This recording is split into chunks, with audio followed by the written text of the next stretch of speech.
पातित्या संकया।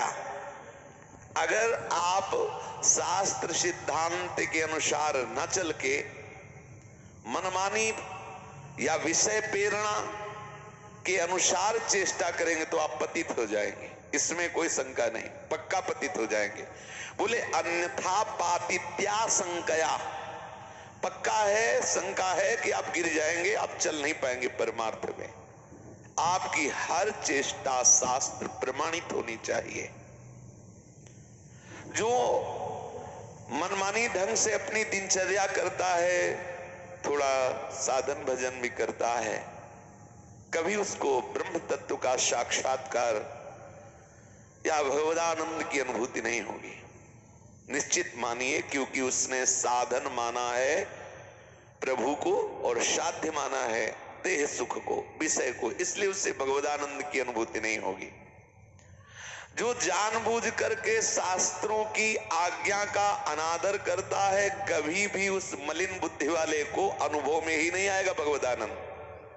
यद्यपि अंतःकरण में भागवती ऊर्जा शक्ति चल रही है, कभी कभी देखा जाता है कि तार बिजली के जिनमें बिजली दौड़ रही है, हम जो कनेक्शन फंसाए हुए हैं उनमें जंग लग गई तो वो बिजली नहीं आती।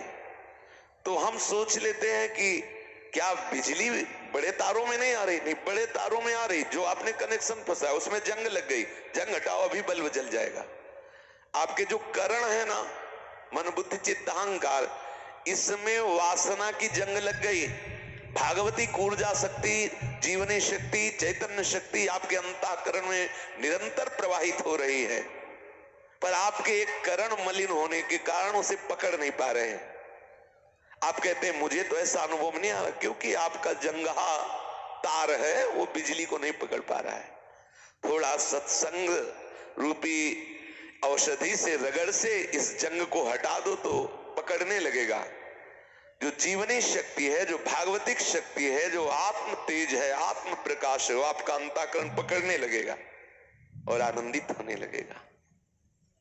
ये जंग हटाना है सत्संग, शास्त्र स्वाध्याय, संत महापुरुषों की वाणियों के अनुसार हमारी शयन से लेकर जागृत तक, जागृत से लेकर शयन तक चेष्टा होनी चाहिए। इसे अच्छे से दिमाग में बैठा लें। यदि 24 घंटे में कुछ चेष्टाएं शास्त्र विरुद्ध हो गई तो जो आपने सत्य चेष्टाएं की उनका फल मिलेगा, लेकिन भगवदानंद नहीं मिलेगा। आपको दिव्यानंद की अनुभूति, आत्मानंद की अनुभूति, प्रेमानंद की अनुभूति नहीं होगी, पक्का नहीं होगी, क्योंकि जंग लगा हुआ है। एक भी कर्म आपका शास्त्र विरुद्ध नहीं होना चाहिए, तभी तो सतरति सतरति सा लोकांतारयति। आपको कठिन इसलिए लग रहा है कि आपने अपनी चैतन्य शक्ति में बैठा लिया है कि मैं बिना इस भोग के भोगे जी नहीं सकता। सच्ची मानिए, ये आपने भ्रम बैठा लिया है। नहीं, बहुत आराम से परमानंद में जीवन व्यतीत हो जाएगा, किसी भी भोग की आवश्यकता नहीं।